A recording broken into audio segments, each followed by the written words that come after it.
At 11:30 on a frigid December 22, 1944, Private First Class Leo Palmer shivered in his icy foxhole, located just south of Bastogne, Belgium.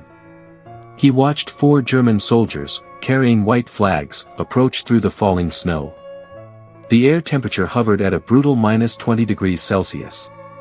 His fingers were so numb that grasping his Browning automatic rifle was a struggle, and each breath brought ice crystals forming within his nostrils.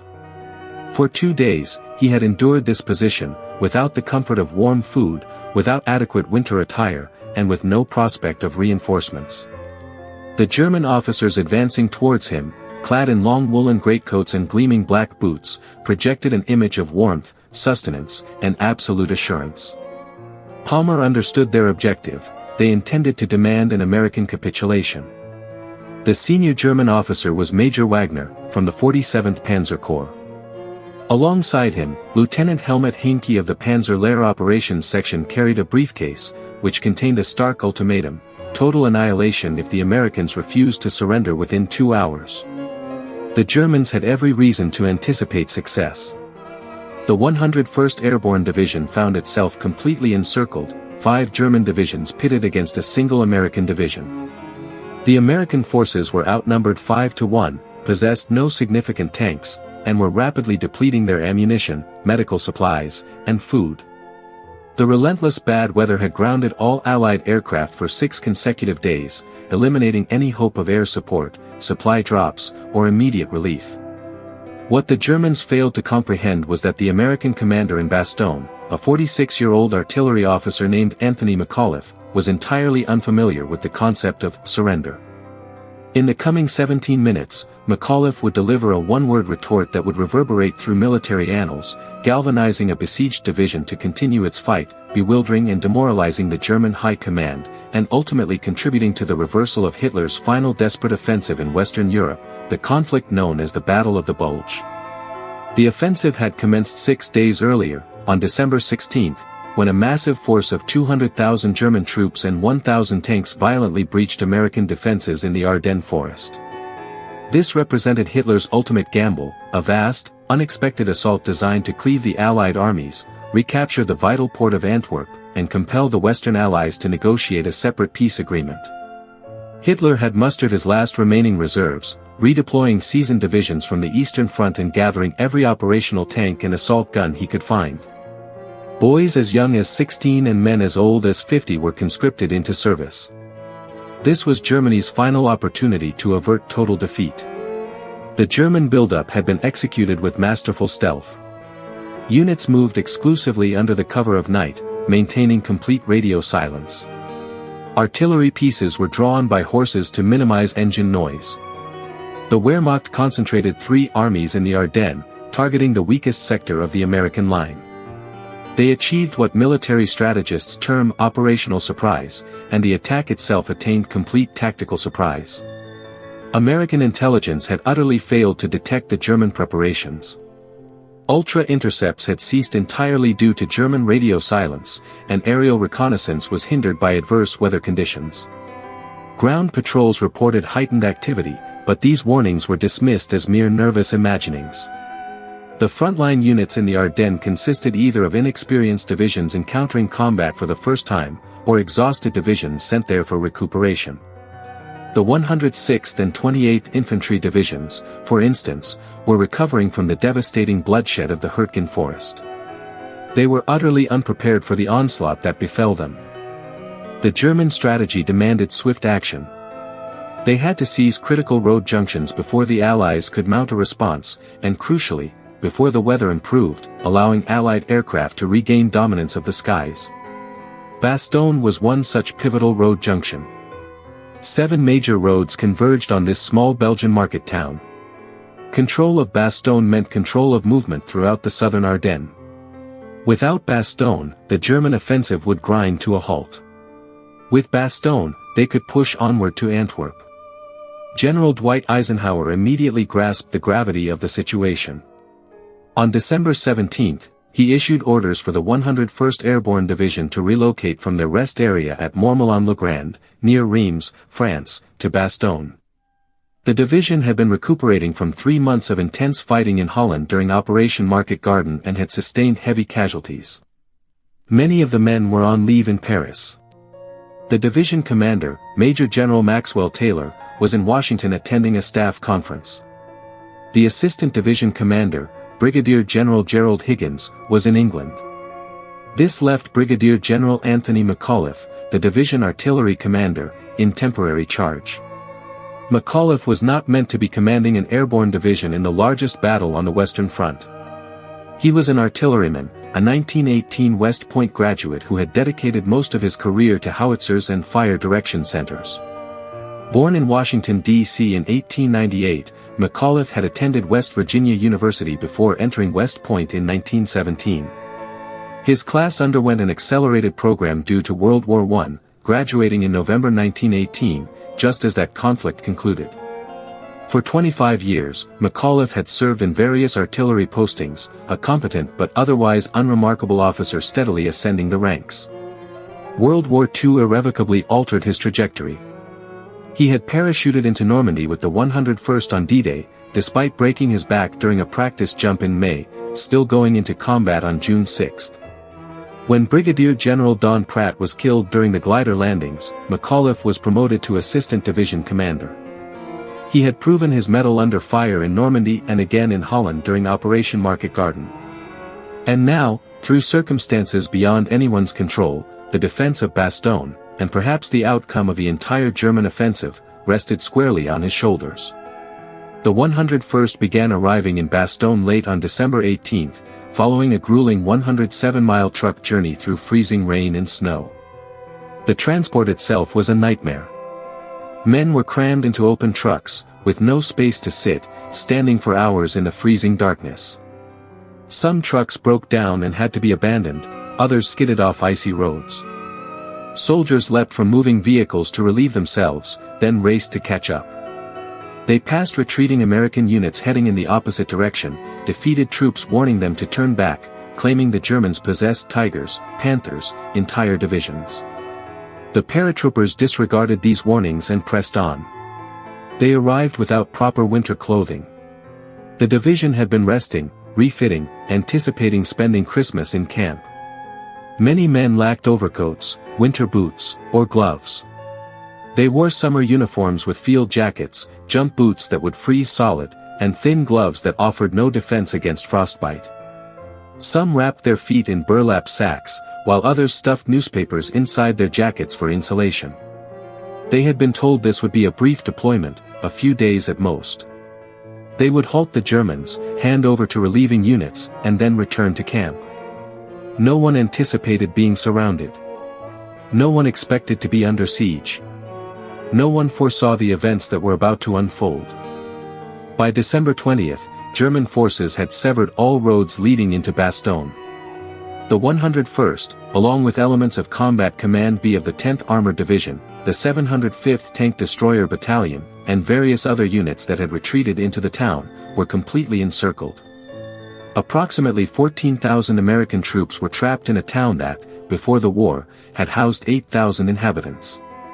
Outside the perimeter, 5 German divisions exerted immense pressure: the 2nd Panzer Division, Panzer Lehr Division, 26th Volksgrenadier Division, and elements of 2 other divisions.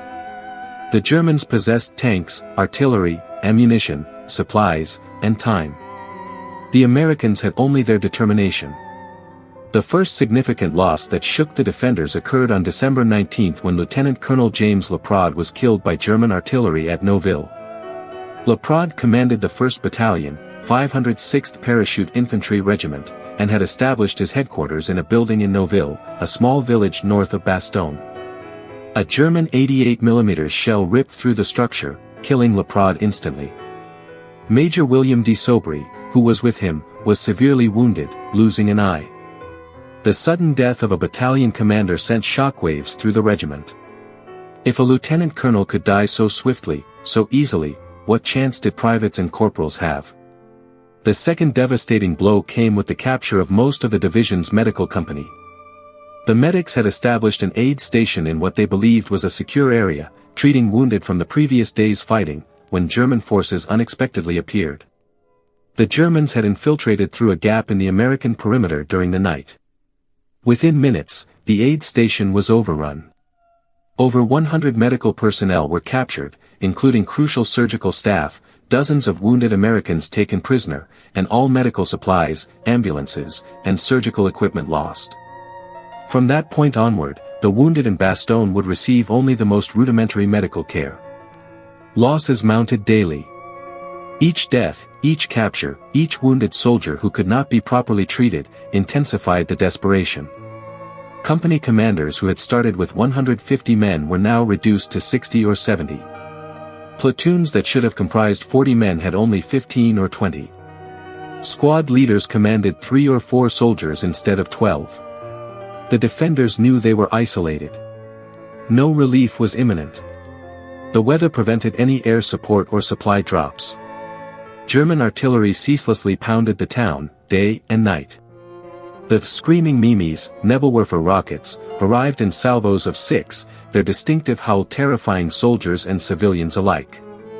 German shells tore through buildings as if they were made of paper. 150mm howitzers reduced entire blocks to rubble. The medieval structures offered scant protection, stone walls that had stood for centuries were shattered by high-explosive shells. The Cathedral of St. Peter sustained multiple direct hits, yet parts of it remained standing. The town square became a lunar landscape of craters and debris. Civilians huddled in cellars as their homes collapsed above them, some fearing they would be buried alive. The cold was as formidable an adversary as the Germans. Temperatures plummeted to -28°C on the worst nights. Rifle bolts froze solid, and machine gun mechanisms required constant working to prevent freezing. Morphine syrettes had to be thawed in medics' mouths before injection. Blood plasma froze before it could be administered. Men urinated on their rifles to thaw the actions. They learned to keep one round chambered at all times, as working the bolt might become impossible. Frostbite claimed more casualties than German bullets on some days. Men would remove their boots to check their feet and discover toes black with gangrene. Medical aid stations overflowed with soldiers who would lose fingers, toes, or entire limbs to the cold. By the morning of December 22, the situation in Bastogne was dire. The defenders had endured continuous attack for 2 days. The nighttime temperature had dropped to -20°C. Wounded men were succumbing to exposure as much as to their injuries. Frostbite cases overwhelmed the few remaining medics. Men's feet swelled so severely from the cold that they had to cut their boots open to prevent gangrene. The American artillery was running perilously low on ammunition, some batteries were down to 10 rounds per gun. Infantry units reported having enough small arms ammunition for one more serious fight, perhaps 2 if they were extremely careful. Food supplies were critically low. Most units were on 1/3 rations. Hot food was a distant memory. Men subsisted on cold K rations and melted snow. Medical supplies were almost exhausted. Morphine was strictly rationed. Surgeons performed operations without anesthetic. Bandages were washed and reused. The wounded lay on church pews and classroom floors because there were no longer any stretchers. McAuliffe was acutely aware of all this. He visited the frontline units daily, driving through artillery barrages in his jeep, traversing the perimeter, inspecting positions, and conversing with the men. He witnessed the exhaustion etched on their faces, the hunger, the cold, the fear. He saw 18-year-old privates whose feet were so swollen from frostbite they could barely walk. He saw sergeants who had not slept in 4 days still directing their men, still fighting. He saw lieutenants, barely 22 or 23 years old, commanding companies because all the captains were dead or wounded. He observed all of this and understood they could not hold out much longer without relief. This was the precise situation when the 4 Germans approached Palmer's position at 11:30 on December 22. Palmer was unsure how to proceed. Enemy soldiers approaching under a white flag was not covered in his training manual. Staff Sergeant Carl Dickinson, who had been manning a nearby position, assumed command. He called the Germans over. Lieutenant Haenke, who spoke flawless English, explained they carried a written message for the American commander. They would consent to being blindfolded, in fact, They had brought their own blindfolds, white cloth strips that appeared to have been torn from bedsheets. Private First Class Ernest Premetz, a medic who spoke German, joined Dickinson. Together, they blindfolded the two German officers and led them on a circuitous route through the American positions to the F Company command post. The Germans could not see where they were going, but they could hear. They heard American voices, tired but resolute. They heard weapons being cleaned and loaded. They heard sergeants issuing orders. They did not hear panic. They did not hear defeat. The message was relayed up the chain of command. First, Sergeant Konstantin Papas informed Captain James Adams that the Germans had presented a written message. Lieutenant William Hertzky was on the phone, reading it to the battalion command post in Mont de Saint-Étienne. From battalion, it went to the 327th Regimental headquarters. Colonel Joseph Harper, the regimental commander, was out inspecting positions.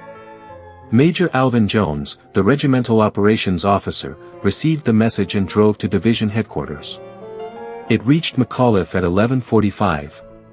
He was in the headquarters basement in the Plombs-Heinz barracks, a cold, damp stone room that smelled of mildew and cigarettes. Maps covered the walls, marked with red and blue symbols indicating enemy and friendly positions. Radio operators hunched over their sets, striving to maintain communication with the scattered units. Staff officers worked at wooden tables illuminated by kerosene lanterns, as the electricity had been cut 2 days earlier. Lieutenant Colonel Ned Moore, the acting chief of staff, entered McAuliffe's sleeping quarters and woke him. "The Germans have sent some people forward to take our surrender," Moore stated. McAuliffe, still groggy from sleep, sat up and retorted, "A surrender? Ah, nuts." Moore handed him the German message. It was typed on 2 sheets, one in English, one in German. The diacritical marks on the German copy had been added by hand, suggesting it was typed on an English typewriter. The English version read, "To the USA commander of the encircled town of Bastogne. The fortune of war is changing.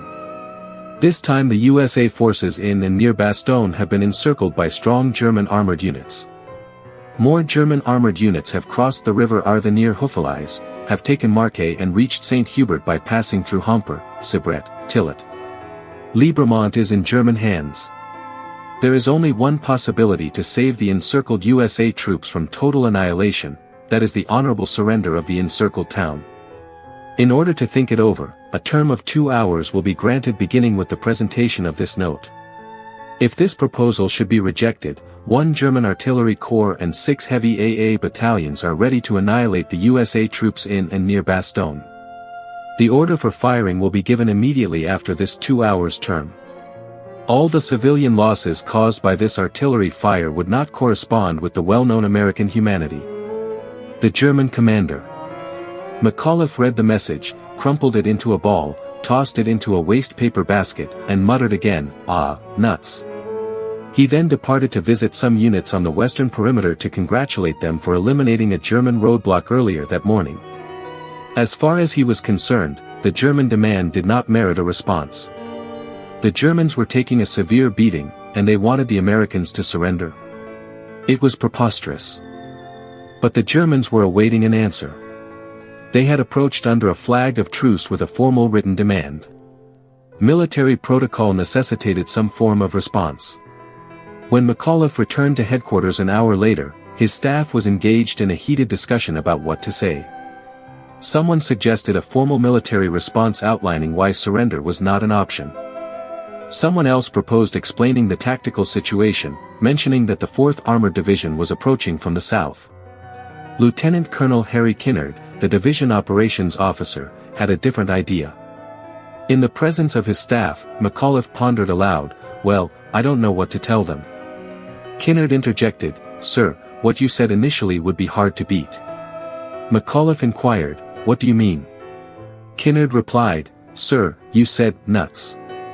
All members of the staff enthusiastically concurred. McAuliffe grabbed a piece of paper and wrote, "To the German commander. Nuts." The American commander. He handed it to a clerk and instructed, "Have it typed up." The typed response was given to Colonel Joseph Harper, commander of the 327th Glider Infantry Regiment. Harper would personally deliver it to the German officers, who were still waiting blindfolded in the woods adjacent to the F Company Foxhole command post. Harper took Private First Class Pre-Metz with him as an interpreter. When they reached the German officers, Harper placed the message into the hand of the blindfolded Major Wagner. Haenke asked if the reply was written or verbal. Harper confirmed it was written. Haenke then inquired about the message's contents, explaining that if it was affirmative, they were authorized to continue negotiations. Harper stated that the reply consisted of a single word, nuts. Haenke, not understanding, asked, "Is that reply negative or affirmative?" Harper replied, "The reply is decidedly not affirmative," adding, "If you continue this foolish attack, your losses will be tremendous." Haenke translated for Wagner, and the major nodded. The two blindfolded German officers were then driven, again by a roundabout route, back to their entry point at the Kessler farm. There, their blindfolds were removed. The Germans opened and examined the reply. They asked, "What does this mean?" They obviously did not comprehend the American slang. Harper and Pre-Metz discussed how to explain it. Harper suggested, "Tell them to take a flying shit." Pre-Metz considered this, then straightened up, faced the Germans, and said in German, "Du kannst zum Teufel gehen," which translates to, "You can go to hell." The German major's face darkened. Haenke translated Harper's additional comment, "If you continue to attack, we will kill every goddamn German that tries to break into this city." Haenke replied, "We will kill many Americans. This is war." Harper responded, "We will kill many Germans." Then Harper said, "On your way, bud, and good luck to you." After Haenke translated, the major acknowledged. They saluted, and the Germans began to walk away. Harper angrily called out, "If you don't know what I'm talking about, simply go back to your commanding officer and tell him to just plain go to hell." As the German major passed Palmer's position, he threw down his blindfold. Palmer caught it. He would later use it to clean his Browning automatic rifle and then discard it, unaware of its historical significance. The German party returned to their lines at 1400 hours, 2 in the afternoon. They drove first to the 901st Panzergrenadier Regiment headquarters at Le Trebois, then to the Panzer Lehr Division headquarters about a mile further south. General Heinrich von Luttwitz, commander of the XLVII Panzer Corps, happened to be at the Panzer Lehr headquarters. When Major Wagner and Lieutenant Haenke presented the American reply, Luttwitz could not believe it. He had been confident the Americans would surrender. He had already prepared to accept the surrender, to march into Bastogne as a victor. Instead, he received a one-word message he did not understand. General Fritz Bayerlein of the Panzer Lehr Division suggested it was time to commence the artillery barrage from behind the hill. Luttwitz interrupted him, explaining that the heavy artillery was no longer there. It had been moved to forward positions past Bastogne to support the drive toward the Meuse River. The 6 heavy anti-aircraft battalions mentioned in the ultimatum were a fabrication. Luttwitz had been bluffing, attempting to intimidate the Americans into surrendering without a fight. When the bluff was called, he had nothing. The promised massive artillery barrage never materialized. Word of McAuliffe's response spread through the American lines within hours. Soldiers who had been on the verge of despair suddenly found new energy. If the general thought the situation was nuts and not desperate, then maybe they could hold out. If the commanding general could tell the Germans to go to hell when surrounded and outnumbered 5-1, then by God, they could keep fighting. The story grew with each telling. Some said McAuliffe had torn up the surrender demand. Others said he had used much stronger language than nuts. But everyone understood the message: no surrender, not now, not ever. Vincent Beccari, McAuliffe's personal aide, would later confirm that nuts was exactly what the general said. General Mack was the only general I ever knew who did not use profane language, Beccari recalled. Nuts was part of his normal vocabulary. When asked years later about the famous reply, Beccari said it perfectly captured McAuliffe's personality: direct, unpretentious, and absolutely determined. The effect on German morale was equally significant, but opposite. German soldiers had been told the Americans in Bastogne were finished, that surrender was inevitable. The offensive depended on speed, on crushing resistance quickly and moving on. Every day Bastogne held was another day the German timetable slipped, another day for Allied reinforcements to arrive, another day closer to the weather clearing and Allied aircraft returning. When word spread that the Americans had rejected the surrender demand with a single incomprehensible word, German soldiers began to wonder what kind of enemy they were facing. Experienced German tank commanders who had fought across Russia and France knew when an enemy was ready to break. The Americans in Bastogne should have been ready to break, surrounded, outnumbered, no air support, limited supplies, terrible weather. Every military indicator pointed to capitulation. But they had not surrendered. They had responded with a word that, even when translated, made no tactical sense. This psychological dimension of warfare proved crucial. The side that believes it will win has an enormous advantage over the side that begins to doubt. McAuliffe's nuts created doubt in German minds while strengthening American resolve. That psychological shift was worth more than a regiment of reinforcements. Field Marshal Otto von Manschufel, commander of the 5th Panzer Army, was furious when he learned of the American response. He had counted on Bastogne falling by December 22. His panzer divisions were supposed to be across the Meuse River by Christmas. Instead, they were stuck besieging a single town. The weather cleared on December 23.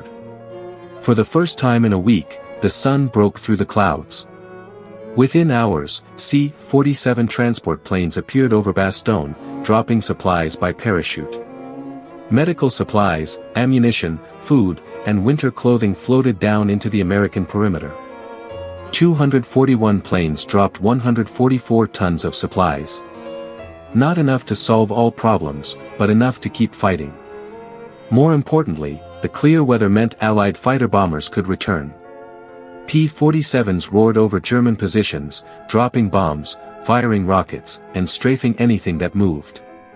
On Christmas Eve, McAuliffe issued a message to his troops. He sat in the cold basement headquarters, typing on a battered typewriter by candlelight. Outside, German Luftwaffe bombers were making their nightly run. The building shook with each explosion, plaster dust drifted from the ceiling. McAuliffe typed steadily, choosing each word carefully. He told them about the German surrender demand and his reply. "What's merry about all this, you ask," he wrote. "We're fighting. It's cold. We aren't home."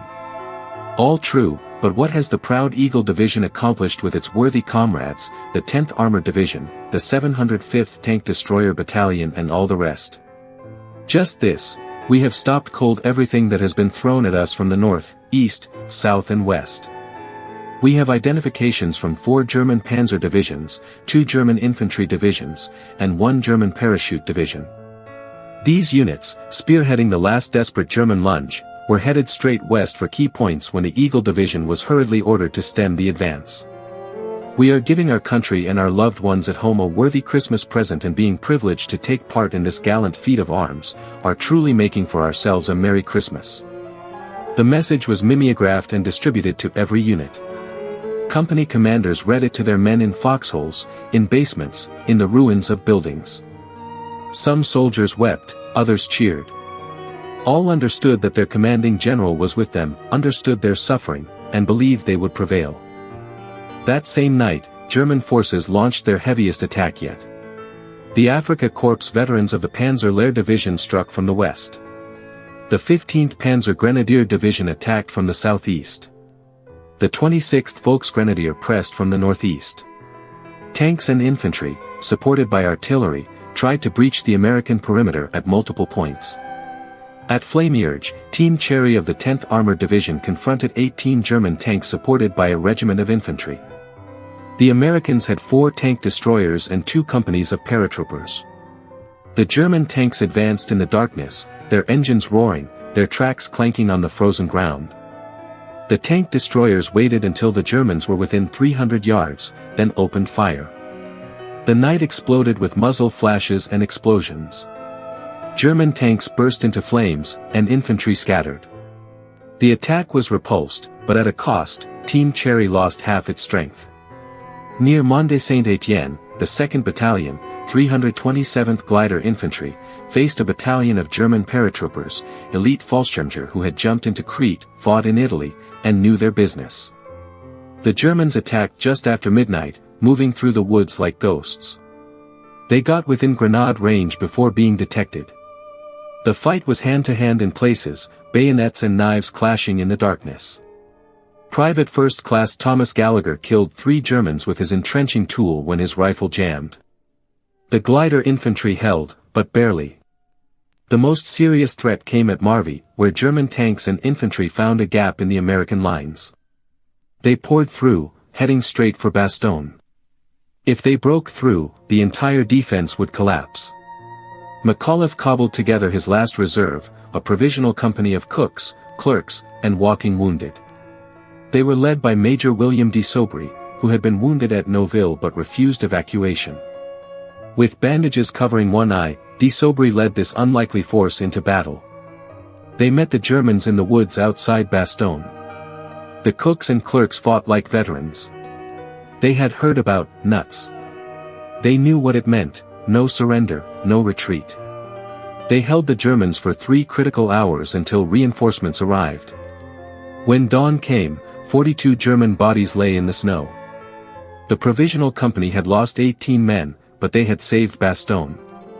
On December 26, the lead elements of the 4th Armored Division broke through to Bastogne.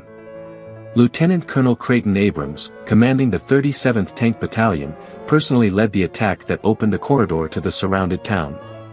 Captain William Dwight, commanding the 1st Tanks to enter Bastogne, found McAuliffe and asked, "How are you, General?" McAuliffe replied, "Gee, I'm mighty glad to see you." The siege was broken. Bastogne had held. General George Patton arrived soon after, and on December 30th, awarded McAuliffe the Distinguished Service Cross. But McAuliffe's modesty was evident.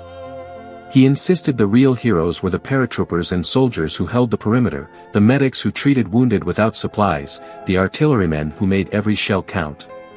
His response meant nothing without their willingness to keep fighting. The story of nuts immediately captivated the American imagination. War correspondents flooded into Bastogne. Newspapers across America ran headlines about the nuts reply. Radio broadcasters told and retold the story. Writers praised McAuliffe's defiance as quintessentially American. Within days, McAuliffe went from unknown brigadier general to national hero. Mail poured in from across the country.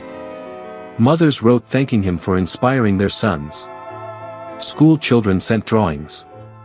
One company offered to send 10,000 pounds of nuts to Bastogne. But the influence extended far beyond military circles.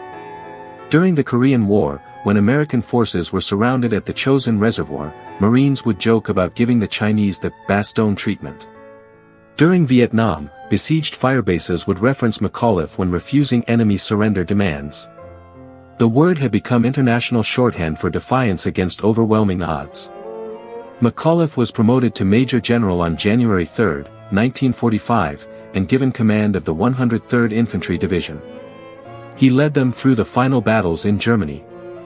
After the war, he commanded the 7th Army, then United States Army Europe. He retired in 1956 as a full general. But for the rest of his life, wherever he went, he was the nuts general. The town of Bastogne never forgot. The main square was renamed Place General McAuliffe. A monument was erected with the story of nuts inscribed in multiple languages. Every December, the town holds ceremonies commemorating the siege. The Sherman tank that stands in the square bears battle damage from the fighting, a permanent reminder of those desperate days. Lieutenant Colonel Harry Kinnard, who suggested using nuts as the official response, would go on to pioneer the use of helicopters in combat during Vietnam, commanding the 1st Air Cavalry Division. He always said his greatest contribution to military history was recognizing that McAuliffe's instinctive response was perfect. Colonel Joseph Harper, who delivered the message, stayed in the Army and eventually commanded the United States Army Infantry School. Private First Class Ernest Primetz returned home and became a marine biologist. But every December 22, he remembered standing in the snow, telling German officers they could go to hell. The veterans of Bastogne formed the Association of the Battered Bastards of Bastogne, taking pride in the nickname German propaganda had given them as an insult. They held reunions every year, growing older, fewer, but never forgetting. Staff Sergeant Joseph Rogan of the 502nd Parachute Infantry Regiment was checking his men's positions when word spread about McAuliffe's response. His men were exhausted, freezing, almost out of ammunition. He thought they were finished. Then he heard about nuts. It was like someone turned on a light in a dark room, he said later. Private William Sakanicas of the 327th Glider Infantry was wounded, lying in a church being used as an aid station, when a medic told him about the surrender demand and McAuliffe's response. The church was St. Peter's, its stained glass windows blown out, snow drifting through the gaps. Wounded men lay in rows on the stone floor, some moaning, others silent. The smell of blood, gangrene, and human waste filled the air. Despite the pain from shrapnel in his leg, Sakanicas smiled. That's our general, he thought. We're surrounded, bleeding, freezing, but we're telling them to go to hell. Technical Sergeant Donald Burgett of the 506th wrote that when he heard about nuts, the fears didn't go away, but it became manageable. If the commanding general could joke in this situation, then it wasn't as bad as it seemed. Burgett had been in combat since Normandy. He had jumped into Holland. He knew what desperate looked like. This was desperate. But nuts changed the equation. It turned desperation into defiance. Private First Class Vincent Speranza of the 501st Parachute Infantry was manning a machine gun position when word came down about the German demand and McAuliffe's response. It was so cold that Speranza had to chip ice off his machine gun's barrel every few minutes. His hands were so numb he could barely feel the trigger. German tanks were probing their lines, looking for weak spots. Then he heard about nuts. Speranza laughed for the first time in days. Years later, at age 94, he would still get emotional talking about that moment, about how one word from a general he had never met gave him the strength to keep fighting. Corporal Walter Gordon of Easy Company, 506th, had been wounded on December 20th, a bullet through his shoulder. He was in the aid station when news of nuts arrived. Despite his pain, Gordon cheered. He had been with Easy Company since Toccoa, through Normandy, through Holland. He knew these men. They would fight to the last round, the last man, as long as someone was leading them. McAuliffe's nuts told them someone was. German military historians studied Bastogne extensively after the war. General Heinz Kokott, who commanded the 26th Volksgrenadier Division, wrote that the nuts response demoralized his men more than any American artillery barrage. It showed an enemy who was not thinking about surrender even when logic dictated they should. It suggested the Americans knew something the Germans did not. The single word created doubt, and doubt in combat is deadly. The Battle of the Bulge continued for another month after Bastogne was relieved. The Germans fought stubbornly, but the initiative had shifted. By late January 1945, the Germans were back where they started, having suffered over 100,000 casualties. The Western Front would never recover. 4 months later, Germany surrendered. Anthony McAuliffe died on August 10, 1975, at age 77. He was buried in Arlington National Cemetery with full military honors. His tombstone bears his name, rank, and dates of service. It does not mention nuts. It does not need to. Vincent Beccari, his loyal aide, lived until December 5, 2011, aged 92. To the end, he defended the accuracy of the nuts story against skeptics who thought it must have been something more profane. Military academies worldwide study Bastogne as an example of defense against superior forces. At West Point, Sandhurst, St. Cyr, and staff colleges around the world, officers analyze the tactical decisions, the positioning of forces, the allocation of scarce resources. But they always include the story of nuts, because it demonstrates something that cannot be taught in a classroom: the importance of moral courage, of maintaining esprit de corps under extreme stress, of understanding that sometimes victory comes not from superior tactics or equipment, but from simply refusing to quit. Young officers are taught to examine the correlation between morale and combat effectiveness. Studies show that units with high morale can overcome odds of 3 to 1 or even 5 to 1, as Bastogne proved. They learn that leadership in crisis is not about managing resources, but about managing fear, doubt, and despair. McAuliffe managed all three with a single word. The story has been told in countless books, documentaries, and films. The 1949 movie, Battleground, with Van Johnson and Ricardo Montalban, brought Bastogne to American theaters. The scene where the German demand arrives and word spreads about nuts became one of the most famous moments in war cinema. Band of Brothers, the 2001 HBO series, devoted 2 episodes to Bastogne, showing how McAuliffe's defiance filtered down to the individual foxhole.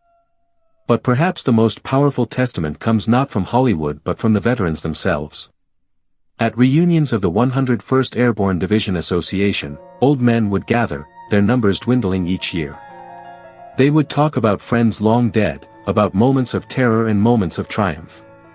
And always, inevitably, someone would raise a glass and say, "Nuts," and everyone would laugh, remembering that December day when their general told the Germans to go to hell. First Sergeant Leonard Funk of the 502nd Parachute Infantry, who would win the Medal of Honor in January 1945, said that Bastogne taught him what Americans were capable of when pushed to the limit. "We found out we could take anything the Germans could dish out and give it back harder. Nuts was just our way of saying bring it on." Major Richard Winters of Easy Company, who would become famous through Band of Brothers, wrote in his memoirs that McAuliffe's 2-word response was worth a division of reinforcements. "It gave us something to fight for beyond survival. It gave us pride. We were the guys who said nuts to the Wehrmacht. That meant something." Even German veterans, in post-war interviews, acknowledged the psychological impact. General Major Heinz Kokott, who commanded the 26th Volksgrenadier Division at Bastogne, admitted that the American response baffled and demoralized his troops. "We could not understand an enemy who would joke when surrounded. It suggested they knew something we did not. It made us hesitant, uncertain. In war, uncertainty is fatal." The influence extended to other conflicts, other armies. During the 1948 Arab-Israeli War, when the Jewish quarter of Jerusalem was surrounded, the defenders explicitly referenced Bastogne. During the Korean War, when the 1st Marine Division was surrounded at the Chosin Reservoir, Marine Commander General Oliver Smith said, "Retreat, hell. We're not retreating, we're just advancing in a different direction." The spirit of nuts lived on. In Vietnam, when Fire Support Base Ripcord was surrounded by North Vietnamese forces in 1970, the American commander was asked if he would consider withdrawal. He replied, "McAuliffe didn't withdraw from Bastogne, and we're not withdrawing from Ripcord." They held for 23 days before finally being evacuated. The tradition continued in Iraq and Afghanistan, where surrounded outposts would paint nuts on their walls, a connection across generations to that December day in Belgium. Today, 79 years later, the story endures. Bastogne has become a place of pilgrimage. Veterans return, now in their 90s or represented by children and grandchildren. They walk the perimeter where young men held the line. They stand in the square where McAuliffe's statue looks out over the town he saved. They visit the War Museum where McAuliffe's uniform is displayed, along with the typewriter that produced the famous message.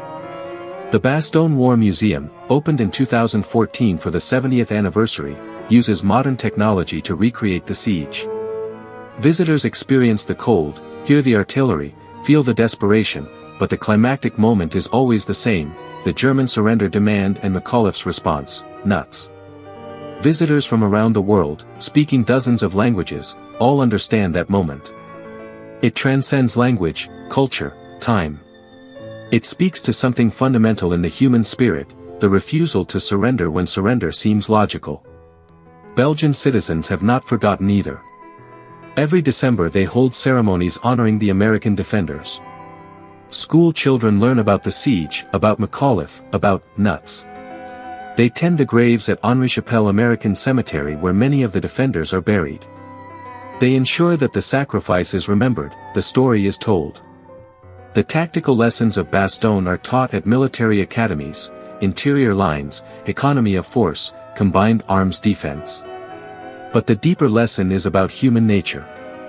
When people believe in their cause, when they trust their leaders, when they refuse to accept defeat, they can achieve the impossible. McAuliffe understood this. His nuts was not bravado. It was recognition that his soldiers would rather die fighting than live surrendering. In that basement in Bastogne, when presented with an ultimatum that logic said he should consider, McAuliffe instead gave the perfect response: not a sophisticated word, not a diplomatic word, not a military word, just an American word that every American soldier understood and that left every German soldier confused and demoralized. It was instinctive, authentic, perfect. It came from a general who had walked the lines, seen the suffering, measured the courage of his men, and knew they would not quit. The final statistics tell only part of the story. The 101st Airborne Division casualties from December 19, 1944, to January 6, 1945, were 341 killed, 1,691 wounded, and 516 missing. The other units defending Bastogne suffered proportionally, but they held.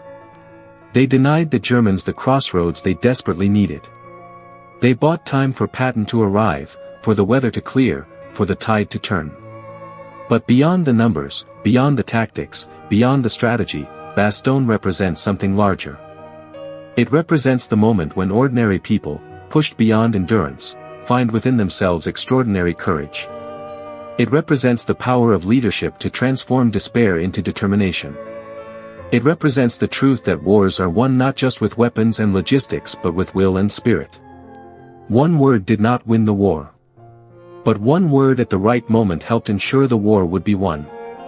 One word showed that Americans, citizen soldiers far from home, would fight with tough determination as any professional military in history. It demonstrated that overwhelming force could be met with overwhelming will. One word proved that in warfare moral factors can overcome material disadvantages. That word was nuts. Simple, clear, defiant, perfect. It came from the gut of a general who knew his men, knew their capabilities, knew they would rather die than surrender.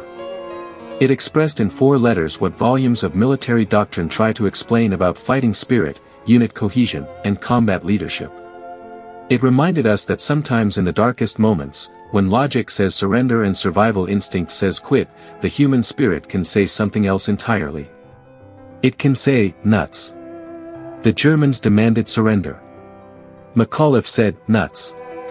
The Americans held. The Germans failed. The war was won. History was made. All because one general, at one moment, found exactly the right word to express American defiance.